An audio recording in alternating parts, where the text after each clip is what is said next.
Hello everyone, Ian Wishart here, and a little later than expected and almost here is Mr. Simon Clark. Hello!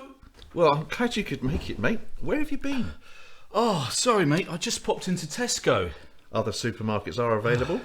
Yes, exactly. I popped into Tesco to buy some sunflower oil and I got involved in a long debate with the lad in the checkout as to whether it was technically possible for me to have a club card at all. You what? Well, he asked me if I had a club card at all. And I was trying to explain that I either had one or not. Like, it's not possible to have a bit of one. It's a binary situation. Well, I'm sure that made his morning a little brighter. Anyway, the main question I have for you on that frankly hilarious anecdote is why on earth were you buying sunflower oil on the way to our recording? Oh, now that is a long story. Well, let's save that for another day. Possibly the 19th of August 2000 and never. Anyway, you're here now. Did you bring your notes on our guest this week? Yes, I did. Oh, they're in here somewhere. Oh, they're a bit oily. Still, I can just about read them. Ahem. Our guest this week is Wes Sutton. Wes is an associate Mr. No, I think that's minister, mate. Oh, yeah. Associate minister at St Alban's Church in Hindhead in Surrey. And he is the director of Acorn, a Christian foundation dedicated to Ealing. The London Borough, I presume. No, I think that's healing, Simon. The Acorn Christian Healing Foundation. Oh, right. Anyway, he's previously been a teacher and he's led worship at Spring Harvest, written songs, and was even in the supergroup Oasis. No, mate. I think you'll find he was with the Oasis Charitable Foundation. Oh, OK. Well, if that weren't enough, Wes made pasta in a vineyard for 19 years. No, he was the lead pastor of a vineyard church. Look, I think we should skip the rest of those rather smudgy notes and get on with the show. This is the Take a Pew podcast with the Reverend Wes Sutton. Wes Sutton!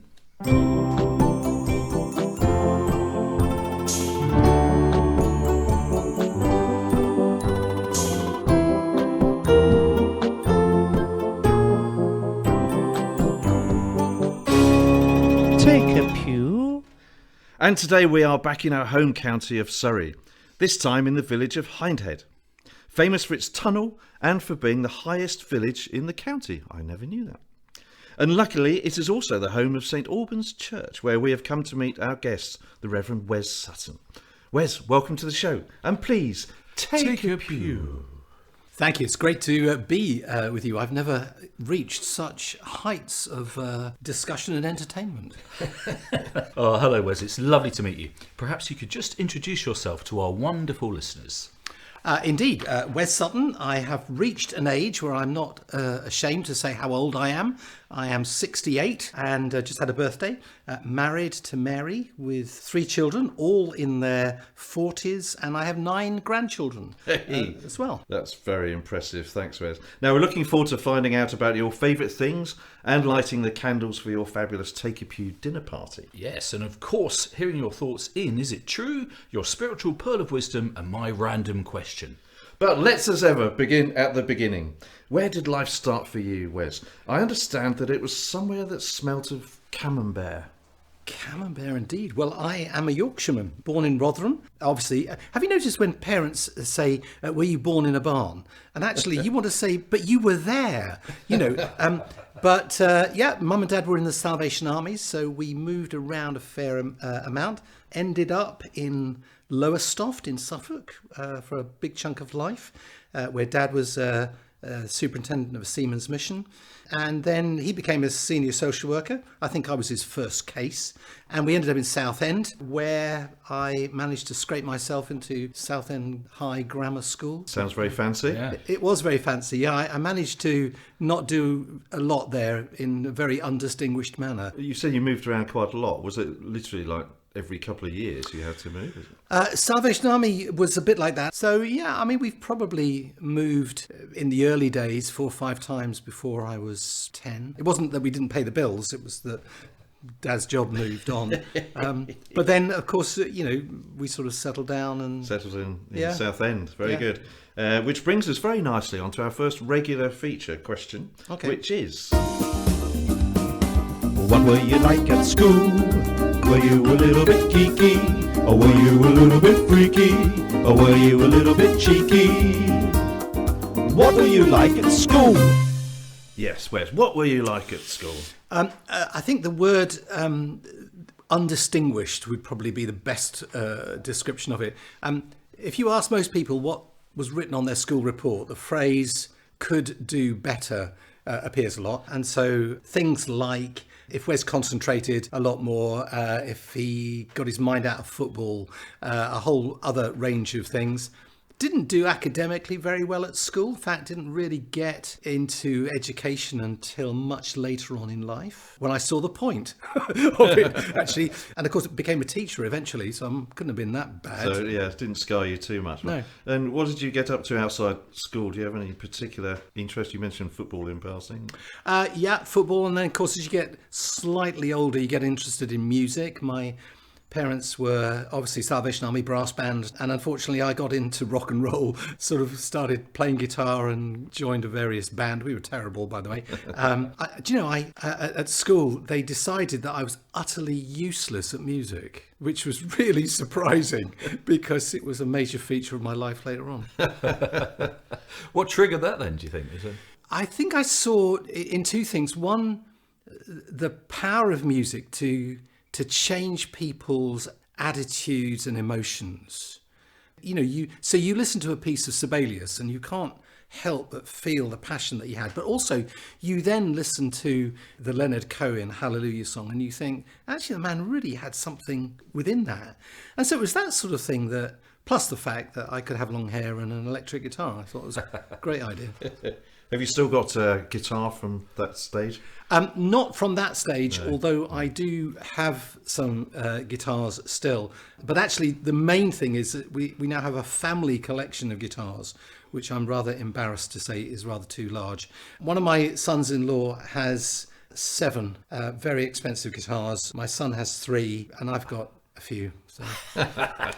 It does seem to be a common thing amongst guitarists. But so a bit of music was obviously in a Salvation Army family. Was God very prominent in your early years?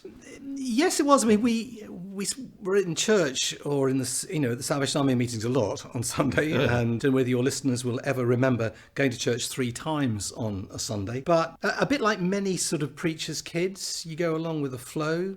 Didn't really have any personal conviction or faith. We ended up in a Baptist church. I got baptised at 14. Had no idea what was going on. But my mum cried, which I assumed was the object of it. But didn't come to faith, a personal engagement with Jesus until I was 19, 20. Yeah. Yes. So that sounds like a useful juncture to just pause and think about all those early years up to that stage. We have our next regular feature, which is... What's your fondest childhood memory? What's your fondest of all your childhood memories? What's your fondest? Oh. Yes, Wes, what's your fondest childhood memory? Oh, I think if I had the one in our family that we would talk about the most, it would be the day when we were camping. I think that's what left me scarred from camping ever. But the day we were camping down in Pevensey, in what was approaching gale force winds, my father decided that the most sensible thing to do was for each of us to hold a pole of the tent and for us to turn it round so that the door was not facing into the gale. So we had to unpin everything, put everything in the middle of the tent, including all our belongings and my younger brother. And my mum, my sister, my dad and I each held one of the 4 corners of this rather large tent, which, if you can imagine, is a bit like holding onto a hang glider at the wrong moment. And I can remember my mother being less than pleased at the venture at that moment. And so that's one of the things I like. The thing I do remember, earliest memory, is being held by my granddad on a ferry in Scotland. Lovely. What, held you over the side? Or... Well, I think he wanted me to be a Baptist, but I was, And I remember the sound of seagulls. Isn't it funny, the yeah. things that you just remember? That's beautiful. That's a very fond memory. That's given me nightmares. I've just come back from Spring Harvest and I've just been thinking about seagulls and I've just got them out of my mind. Eating your pasties. Absolutely. Yeah. Yes. Stealing your chips, yes. Yes. So you finished school. What did you do after school then?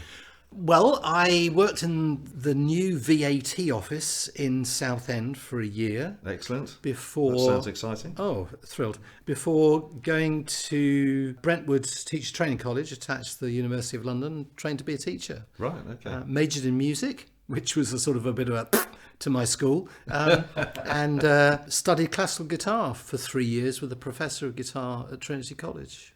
Trained to be a teacher, worked as a teacher for 6 years, really enjoyed it. And you had come to know Jesus, as they say, by this time, by the sound of it then? Yeah, I don't know whether I found Jesus or he found me. Probably a bit of both, really. What happened is in our church, we not quite invaded, but we acquired a group of Christians who would, in those days, and even in ours, would be described as charismatic. But the thing that really struck me about them is that there was genuinely something different with them than there was in the Sunday services in the church. And my spiritual dad, who's 90 now, he was the first person, bear in mind I'd grown up in a Christian family, he was the first person who, when he prayed, it dawned on me that God was listening to him. And I remember where we were sitting in the church, and I thought, oh my goodness me, God is actually listening to this man and responding. And for, you know, a sort of a Baptist Salvation Army kid who thought, well, this is what we do in our culture, that was a really freaky moment, because you suddenly thought there's something more here than just somebody trying to be good. So you ploughed the teaching furrow for a while, but obviously ended up in ministry. How did that all come together? I sort of went into teaching. I sort of knew that it was a bit of a stepping stone, but not what. I was leading worship. I was speaking at meetings to my wife in the evenings and at weekends. And in the end, I just said to God, I said, look, I don't mind which one it is, but there isn't enough time in the week to do a teaching job and all of this other stuff and family at the same time. So, you know, I got to stop one of them. And I ended up, I didn't really apply. I just got asked to come and be interviewed for a job with Youth for Christ in London. And apparently they said yes. So we moved from Southend up to Walthamstow. And my mother-in-law thought I was taking her daughter and family into the darkest of the dark, you know, of abandoned civilization. But we really loved it. Yeah, and you were there for quite a while as well, weren't Yeah, I was with Youth for Christ for 6 years, and then I did some national work for them before becoming an itinerant. I travelled with some of the major ministries in the charismatic movement as worship leader and, quote, live by faith, but we all live by faith, but I just didn't have a job. You know? Yeah, and then ended up being invited to lead this church, Yeah. which I thought was an accident. But I'm sure they were thinking of somebody else at the time and ended up with me. But it's fair to say you travelled around quite a lot with your music. Oh music yeah, ministries, yeah. We would. I remember the days when we used to go and do travel with a band, do a celebration, end at sort of 10, 10:30, load the car, come back, travel back 3 hours, get home at like 3 or 4 o'clock in the morning, and then be up at 9 o'clock in church to do the worship. And I thought, how on earth did we ever do that? You know, and the answer was with crass stupidity, really. But you know, And was that was mainly playing classical guitar, presumably based on your training? We described it as rock and roll with Christian words, really. And so one of the things was. Because I thought I was just jamming for Jesus, you know, but the church called it worship, and that something sort of happened, that people sort of encountered something that wasn't about mind or intellect, it was about heart and spirit, and actually I didn't see that for ages, you know, I didn't get it. I just thought, well, you know, I'm just doing the thing, and so we started to write and do some recording and stuff, and travelled a lot. And we've just, as we're recording, in fact, Simon has just yesterday come back from Spring Harvest, the big Christian festival in Somerset, in Skegness as well, but in Somerset in your case, wasn't it, mate? It was. Yes. And Wes, you've been involved with Spring Harvest as part of your music and speaking. Yeah, did. We led the Being a Youth for Christ. We led some of the youth program for a bit with my wife, and it was really great. We were once told by one of the Spring Harvest leaders, could we make the meetings less exciting? Because people were leaving other meetings to come into ours. And I sort of said, maybe the answer is to make your meetings more exciting. But, you know, but yeah, I really enjoyed that. Met a lot of great people, spoke at some of the seminars, and yeah. But then you ended up with your own church, or leading a group of people that called themselves a church. Yeah. In a vineyard, apparently. I mean, it was a long story. The quick answer is that they left a Brethren church and John Wimber was over the first time. And so they took the name Vineyard, and then it stuck. So, but actually you would struggle, if you had one, to put a cigarette paper between us and the Vineyard movement. In fact, I then had Vineyard guys come over to speak at our church, and I went over to the States and spoke at some of theirs as well.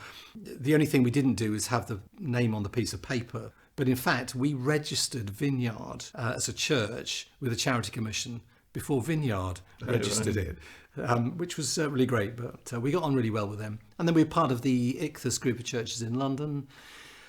Never intended to be a church leader, to be honest. I was worship leader. And on the first Sunday we took over, I had 5 talks on worship, and I did them in the first 5 weeks. And I got to week 6 and I think, well, okay, clearly you need more than 5 talks on worship to lead a church.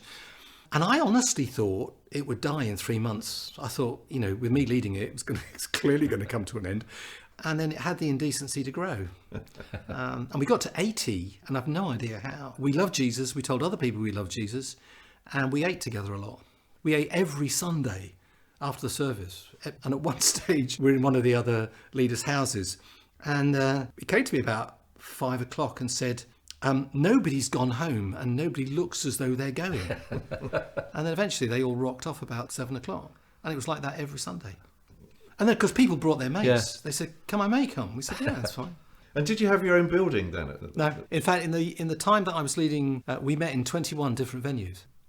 And we sit here now in a very large building, which happens to be part of the ministry of the Church of England. Yeah. And so at some point, you decided to take the plunge and get it all a bit formal and Church of England-y. Yeah, I tell people I'm a practicing Anglican because I'm not very good at it. I ended up leading Acorn as a healing ministry, never really intending to leave Vineyard. But I got mugged by the Holy Spirit on a beach in Los Angeles and said, now I've got you this far away, I want you to do something else for me. So I handed the church over to a good guy, my associate. And I said to them, look, I'm not an Anglican. They said, no, but we think you're the right person. And one of the bishops here in the Guildford Diocese, after a year, said, look, it'd be much easier if you became one of us. So I got fast-tracked in a year. So I'd now got a master's in theology and pastoral ministry. I was ordained and then priested the following year. Sounds like an ordination of convenience. Well, it could look like that, although I genuinely appreciated the journey for 2 reasons. One, I met people who loved God as much as I did, but used different language to explain it. And people who were able to say, you know, I've sort of found faith, I found Jesus, but I'm still discovering this. And I mean, I've been a Christian now for many, many, many years. And actually, the older I get, the less I know, because there is just so much more. And so from that point of view, it was a genuine journey. It did certainly help. So I've got into places that I wouldn't have got into just as Wes Sutton, ex-Vineyard leader. I think also the Church of England has a rich heritage. It has some stuff that people would say doesn't help it, but it has some stuff that does. Yeah, wonderful. So tell us a little bit about Acorn. Started by an Anglican bishop, a bit like a scene from The Godfather, really. The bishops of Canterbury and York said to me, we'd like you to become our first healing advisors, named a guy called Bishop Maurice Maddox, Bishop of Selby. He said, but there's only 2 problems. We don't have a house and we don't have any money. So he and his wife lived by faith, almost out the back of a Morris traveller van for 2 years, travelling from diocese to diocese, parish to parish, teaching on the healing ministry. In fact, this year Acorn celebrates its 40th birthday. We've got a big celebration thing coming up here in August. And in the end, its heart is to pray for those who are sick, body, mind and spirit, and to teach other people to do it in a compassionate and competent way. We do a lot of stuff online, obviously, after COVID and everything else. We took the whole ministry online. And in fact, during COVID, we flourished rather than diminished. And so we're teaching online, both in this country and now overseas, with a healing academy. So is it primarily remote, if you like, or do you have a sort of healing centre? Or... Well, we did. We had a healing centre down in Hampshire, and we gave it back to the trust that owned it, because we never owned it. We gave it back literally before lockdown struck, for which we say, thank you, Jesus. Because had we not done that, we would have been bankrupt. We couldn't have kept it going. But as a result, what we did is we've planted out healing hubs across the country, and they're like a little mini centre all over the place. So we're working on our 8th and 9th hubs at the moment. And they're just groups of ordinary people who have a passion for the healing ministry, to be able to pray for others in a way that is safe and effective. Locally led, nationally resourced, and I get to go visit them all. Wow, so it's still in full flow then, by the sound of it. Oh, yeah. In fact, to be honest, we're busier now than I think we've ever been. Accelerating even. Yeah. Okay. I've prayed for more people than I've seen healed, but I've seen people healed. Bit of a quandary, isn't it? It's a difficult one to deal with. Yeah. But in the healing ministry, you have to journey with ambiguity and those issues. So Acorn is a very theological place as well as a very experiential place, because you have to deal with those issues. So I've been to funerals as well as seeing people healed in front of my eyes. Lady with kyphosis, which is the curvature of the spine that bends people forward. I've watched a person straighten up in front of my eyes just because she was prayed for in the name of Jesus. She came back to me 10 minutes later and said, my friend says I'm now taller than she is. But I've also been to funerals. Yeah. And somebody said to me, I had a friend who died just the last month, and somebody said, how in a healing ministry, what do you do with that? And I said, well, you get ready to pray for the next person, because there's always a next person. As an Anglican priest, in my ordination vows, I have to vow to do these things, among which are that I will pray for the sick and prepare the dying for their death. And some people think that you can only do one of them. So somebody who's sick comes to you and says, shall I pray for your healing, or shall I get you ready to die? And I want to say, actually, we're always preparing everybody for their death, because everybody's going to die. Even Lazarus died. But actually, the command that Jesus gives to the disciples is heal the sick. It's gritty stuff, isn't it? It is. Gritty stuff. Yeah, very real. Very real. And I appreciate for the folks who have got a less than positive experience of it, it does hurt. And we journey with that as well. Yeah. Well, Brilliant. Every blessing in your continuing ministry and that. And you also, part of that, you do a podcast as well, talking of podcasts. Yeah, we do podcasts. Obviously not as salubrious as this one. We just try and answer some of the difficult questions about healing. Like what happens when people aren't healed? When you pray for them? What about mental illness? What about chronic and long-term illness? So we try and just in 15 minutes, literally the length of a coffee break, just to try and answer one of the questions. It sounds the same level of helpful, worthy ministry as the Take a Pew podcast, I think, in many ways. Yeah. Somebody said to me that they liked the podcasts because they could ask the questions they weren't allowed to ask in church. Right, yes, I can understand that, yeah. And I think, gosh, what on earth are we doing? So. Oh, great stuff. And you mentioned an extraordinarily large family, so I guess that takes up quite a lot of your spare time, but you still find time to fiddle on a guitar or on a keyboard or something? Yeah, we wrote during lockdown, and we've carried on to it. We wrote something called Healing Psalms, which are on iTunes and Spotify, simply because we wanted to provide something that people could listen to and hang on to on the journey towards Christian healing, because we recognise that for some it is an event moment and for others it's a process moment. So I wrote, with my wife, I wrote 15 healing psalms that people could just put on and listen to, and sometimes over and over again, just to help that journey, and I chose to do them all in a different sort of genre. Otherwise, Christian worship is a bit like Radio 2. It's all very much the same thing, with all due respects to Radio 2 and all its listeners. And so I wanted it to be some very different styles of things. So Excellent. Any ska and reggae? a little bit of reggae at one point. Nice. But I did one of them, and somebody said to me, "If you were a rubbish minister, you could always write film music." So I took it as a compliment. Okay. Yeah. Any other particular interests and hobbies that you have? Well, I play the cello. I took the cello up when I was Okay. 50, and just decided that, having played a number of instruments by ear, and just because you work out how this goes, I wanted to play an instrument where I largely could put a piece of music in front of me and play it. Been part of a little orchestra and a little string trio, getting better, but it's a different world for me, and I love being in that. So Yeah. and Mary and I, we walk a bit as well. So Great. Well, it's a nice part of the world That's fantastic. to walk around here. Well, it's certainly been a very interesting story so far, Wes, and we'll take a look to the future in a little while. But before that, it's time to limber up for our fabulous Take a Pew dinner party by having a go at the little game we like to call My Favourite Things.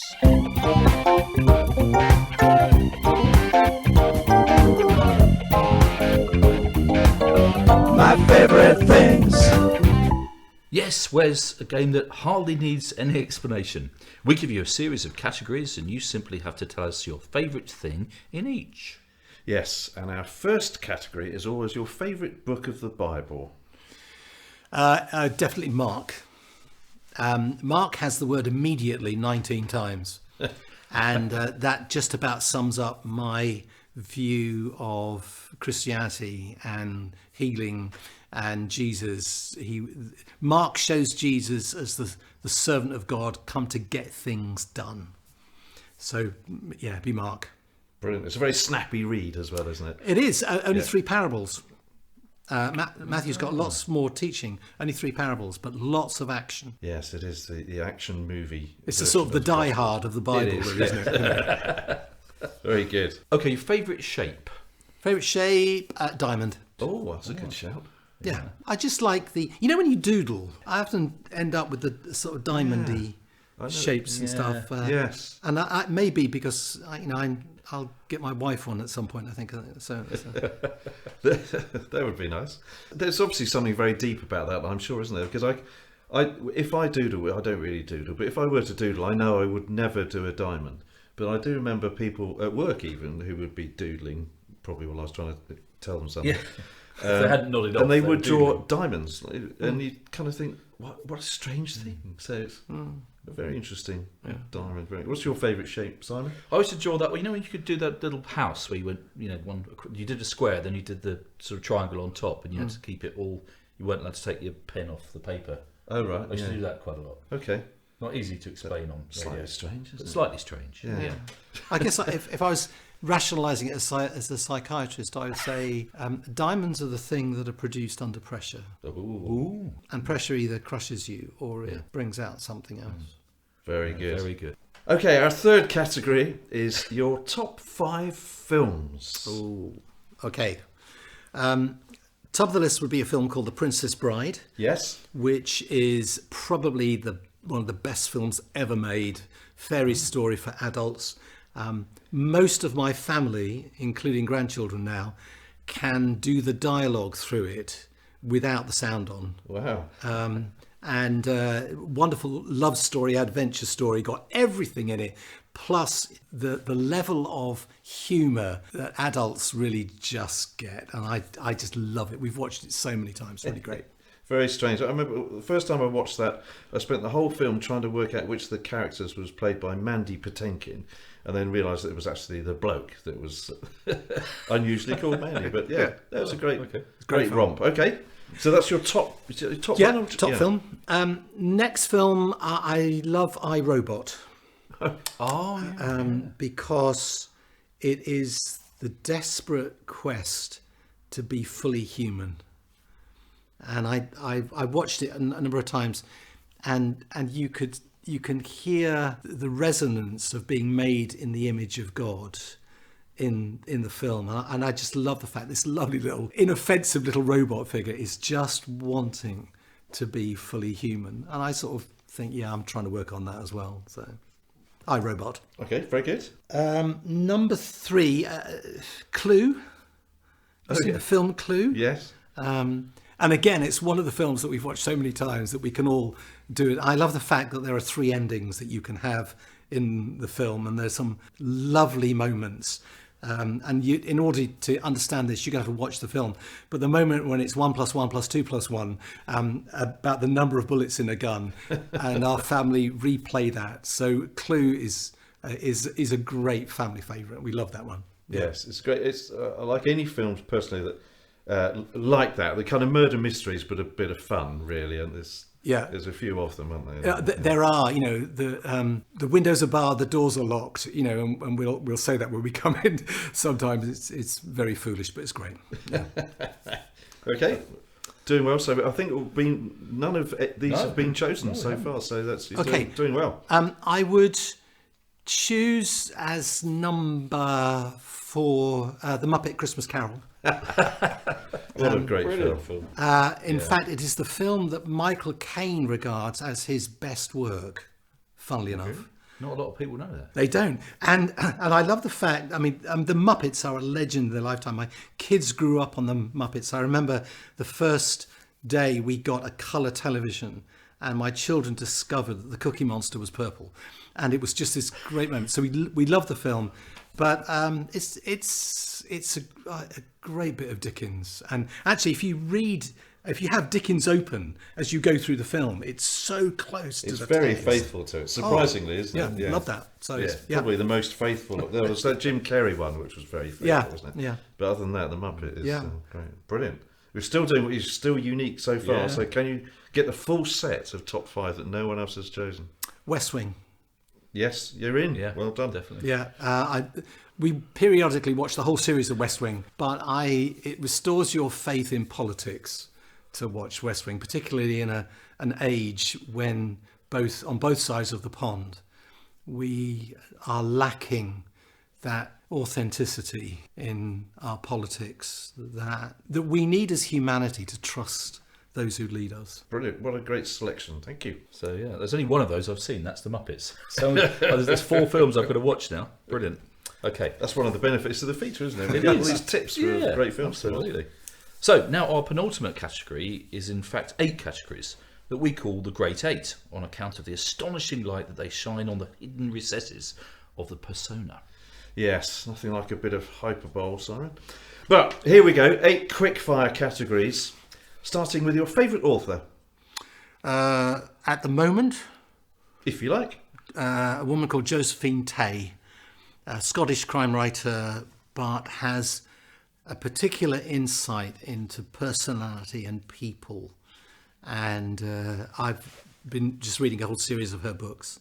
Utterly brilliant. Josephine Tay, okay, great. Yeah. Favourite type of food? Italian, definitely. Anything stand out in the Italian range?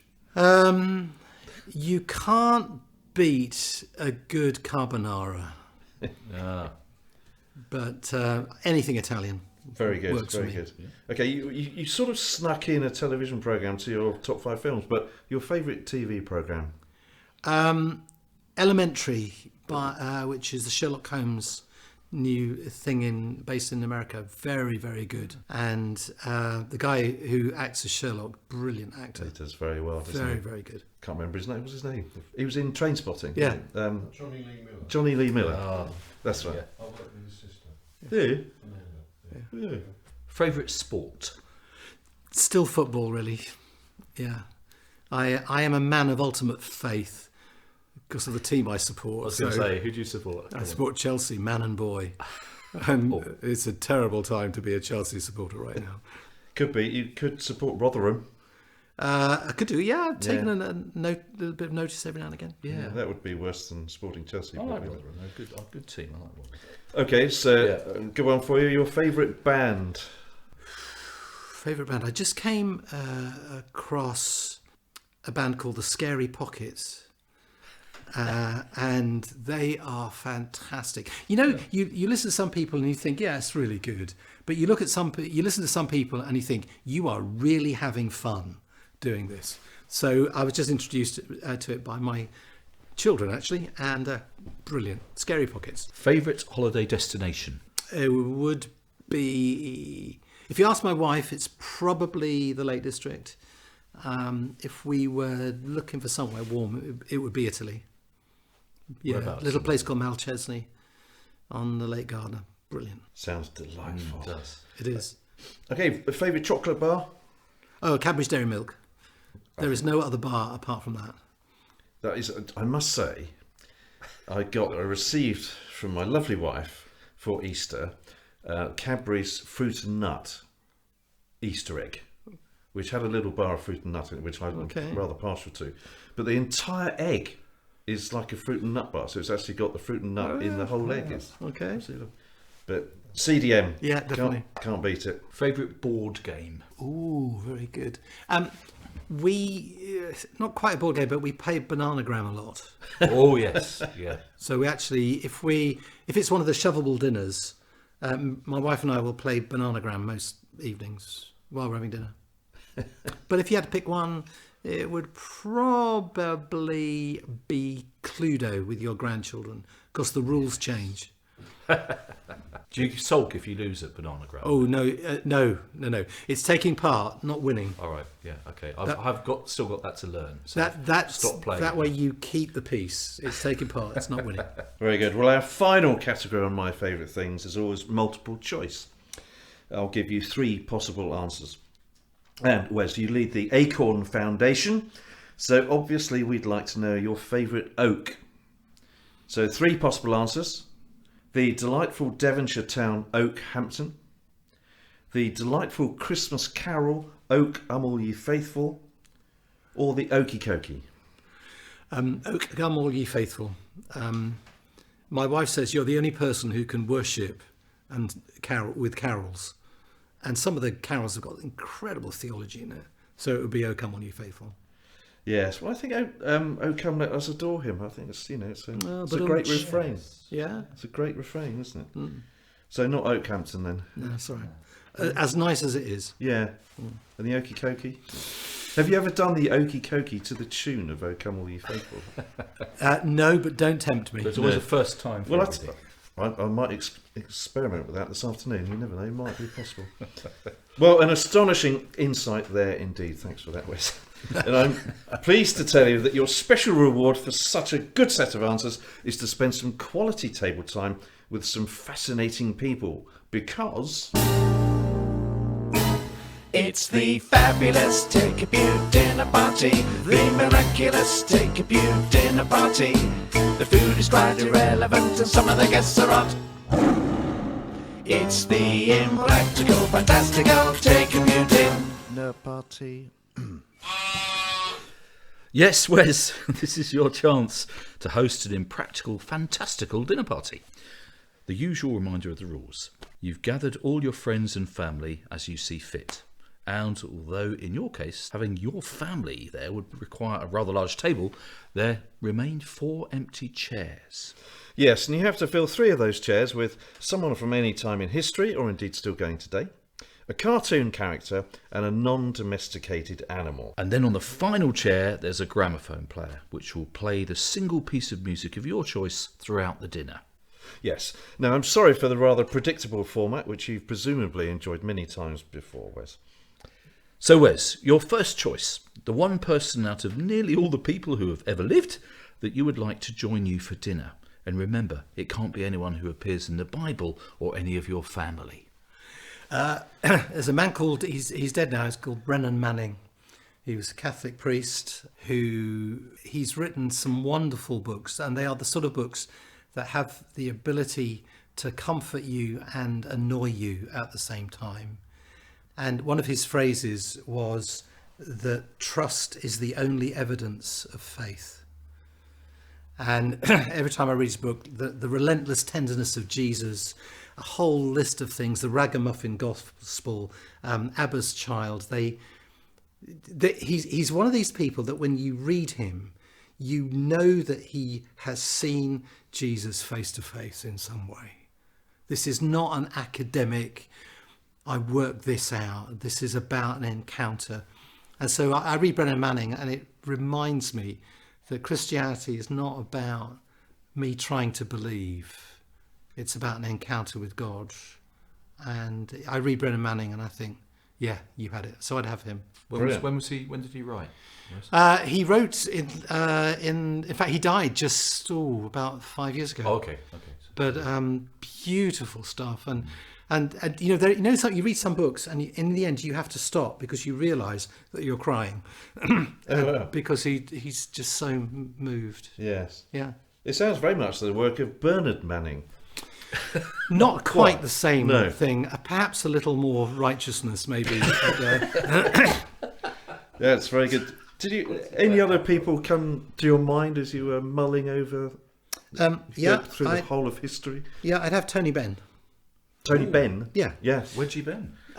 Because the thing I liked about him is that he kept true to what he believed, whatever anybody else said, and whether it was popular or not. A man of genuine, authentic conviction. And I read it, and he said whenever he met anybody who was in power, I mean, this is world leaders, he asked them the same questions. He asked, what power do you have? For whose benefit do you use it? Who gave it to you? And how do we get rid of you? Whoever they were, President of the United States, he asked the same question. And I love the fact that whatever people think of his politics, he was a man of honest, genuine conviction, that he didn't change to fit the tide of opinion. Okay. Yeah. All right, good. So Tony Benn narrowly misses out on the dinner party in place of Brennan Manning. And so joining them also is a cartoon character. Danger Mouse. Ooh. Yeah, Danger Mouse. I love the fact that he has this ability to keep hope in the face of the most unspeakable catastrophe, and that he puts up with Penfold. And David Jason and Terry Scott were just absolutely brilliant. In fact, I did introduce my grandchildren to Danger Mouse, and they love it too. Can you still get it? I suppose you can get it online, can't you? Oh, you can buy. I got the box set. Sorry, it's great. Loved it. One of the best things that BBC produced. Absolutely brilliant. Yes. Funnily enough, we were talking about childhood programmes actually on the way down here this morning. Strangely enough, do you have any particular? We were talking about Camberwick Green and wooden tops and lots of other things got mentioned. But do you have any particular from your childhood television programmes that you remember? Or were you too busy going to church all the time, I suppose?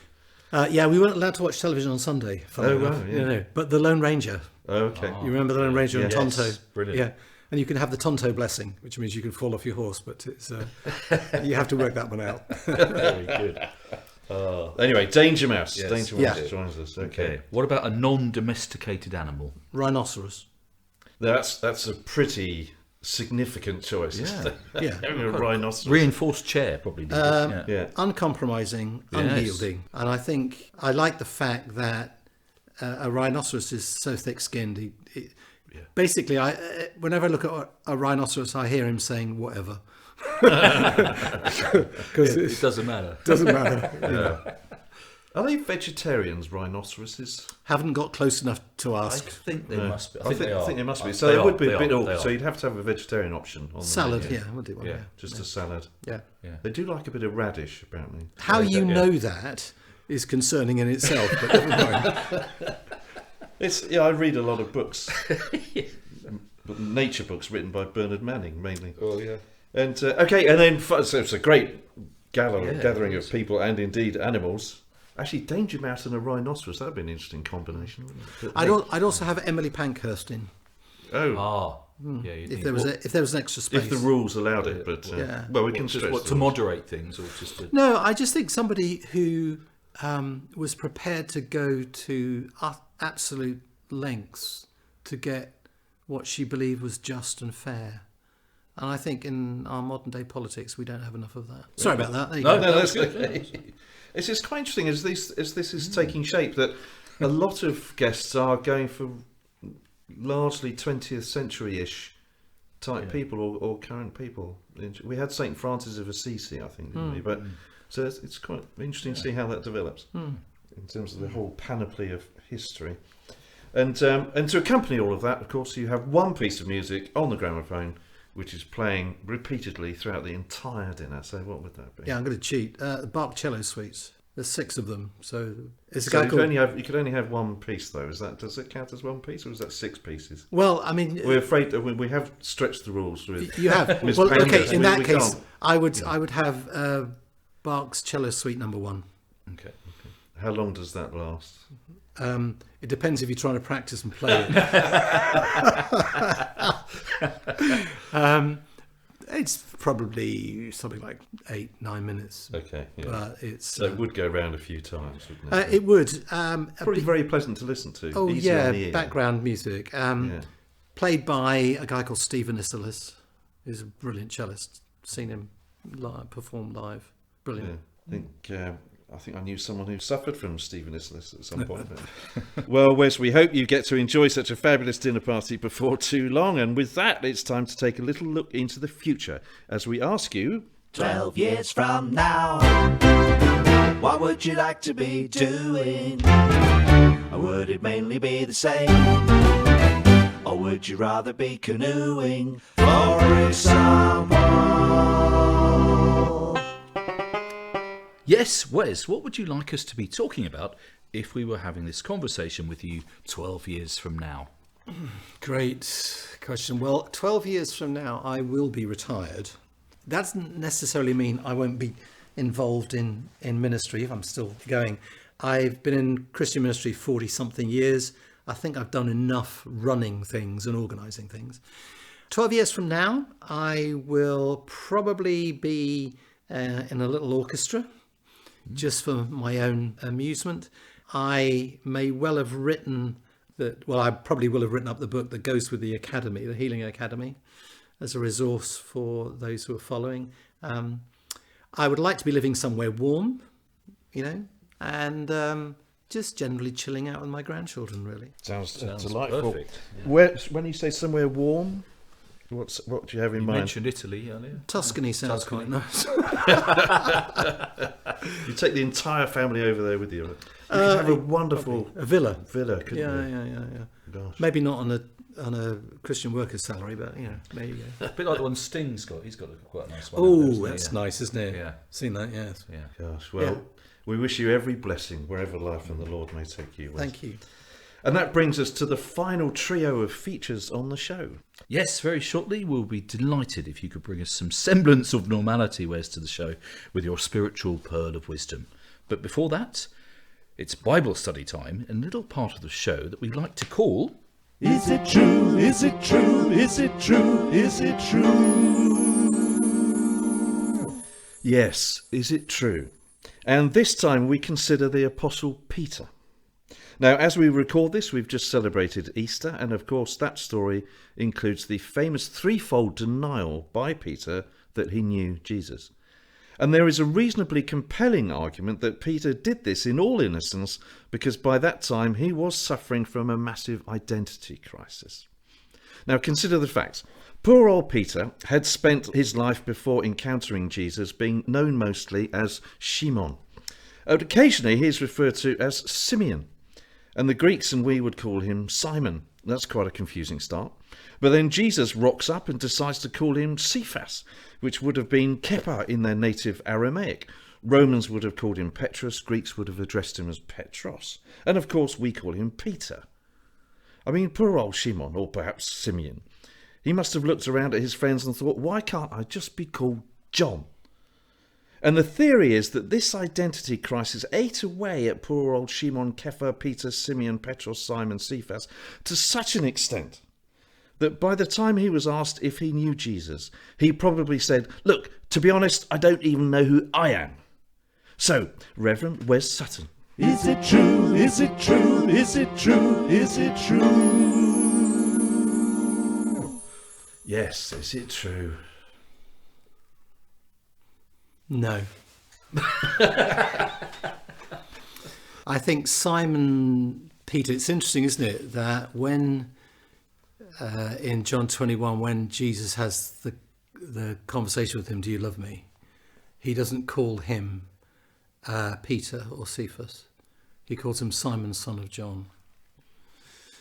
And it's one of those moments where Jesus takes him back to a spiritual and emotional reset. Doesn't even call him, you are now Cephas. He goes back to Simon, son of John, which is interesting in itself, because what then follows is classically Simon, son of John, do you love me?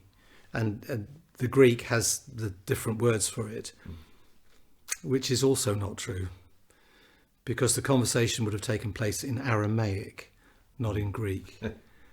And the Aramaic only has one word for love. So John's interpretation of and as it gets translated into the Greek, it's to show the extent and expanse of the conversation that Jesus had. It's not the language that he uses. So what's he doing? I think he denies Jesus because he's like us. He's afraid.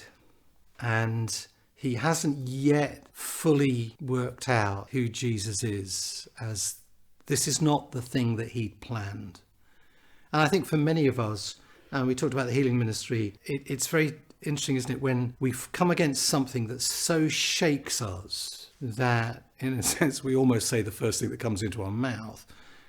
But I think Peter is going through a crisis, not about who he is, but about who Jesus is. And I think in those moments, I can understand why he does that, because I think I could easily have done the same thing. Yes. I mean, it must have been confusing to have all those names, mustn't it? All that research you've done, Ian, that's, Yeah. Yeah, sorry about that. Yeah. Would you like me to give you a longer answer? No, that's absolutely fine. That's great. I'm slightly crestfallen now, because I thought I might have been onto something there, but I think you tried quite hard probably with that right. one, Ian. It is quite interesting. Yeah. So Jesus' actual name, what would they have actually called Jesus in Aramaic? Well, he would have either, in Hebrew, he'd have been Yeshua, Yeah. or he'd have been Joshua. In Islam, his name is Issa. So Yeshua, probably, isn't it? Yeah. Yes, I think. Yeah. I think that's what they use in the Passion of the Christ, the film. I think they use that's Yeshua, right. don't they? So, And of course, James, the book of James, he would have been Jacob. He wouldn't have been James. James is the Latin, whereas Jacob, Yaakov, would have been his Jewish name. It's all terribly confusing. I know it is. It really is. But I have trouble working out who I am, so that's fine. So you share the crisis with Peter, you see? Maybe it is true, after all. Well, anyway, thank you for helping us clear that rather troubling theory up, Wes. And with that, I wonder if you would please grace us with your spiritual pearl of wisdom. It's a spiritual pearl of wisdom.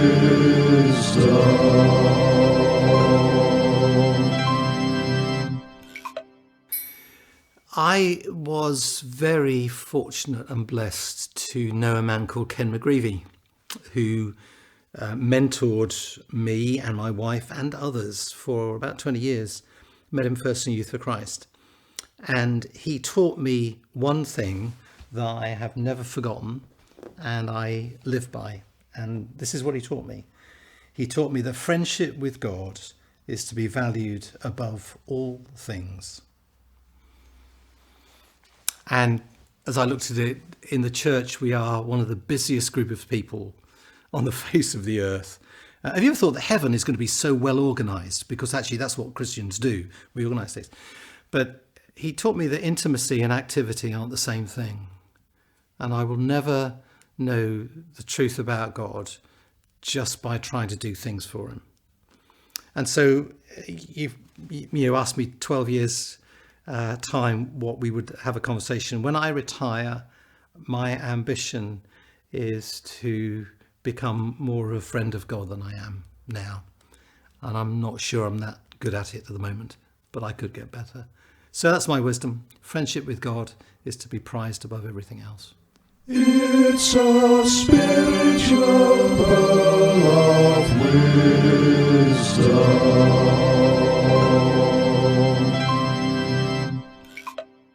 Well, thank you very much for that, Wes. And just before our audience starts putting on their coats and heading for the emergency exit, we are sadly required to crowbar in one last piece of drivel. And that is... Simon's random question. Simon, what's your no doubt completely pointless random question for Wes? Well, actually, Ian, I think that this time I'm raising a very important issue. Wes, you're clearly a very musical chap and indeed a former music teacher.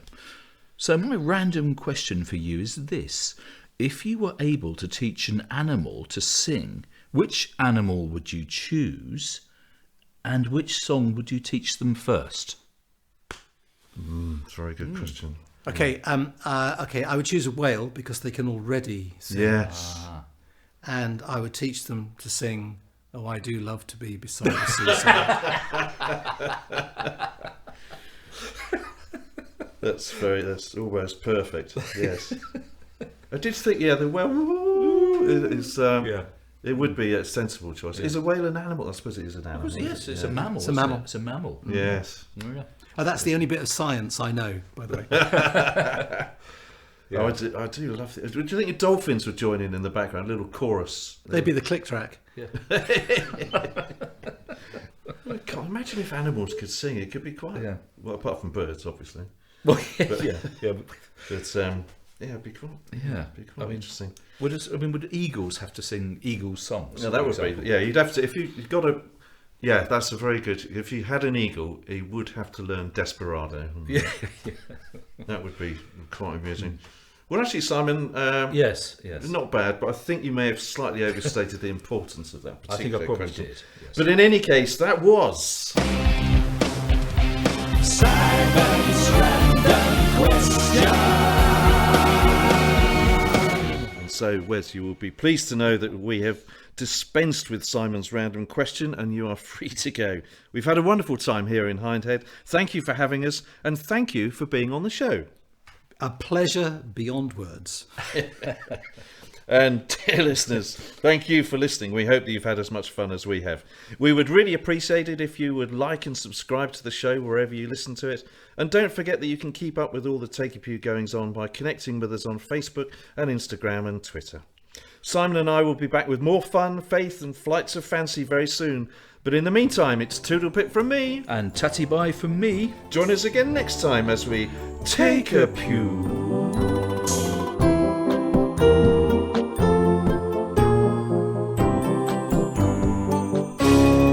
Take a pew.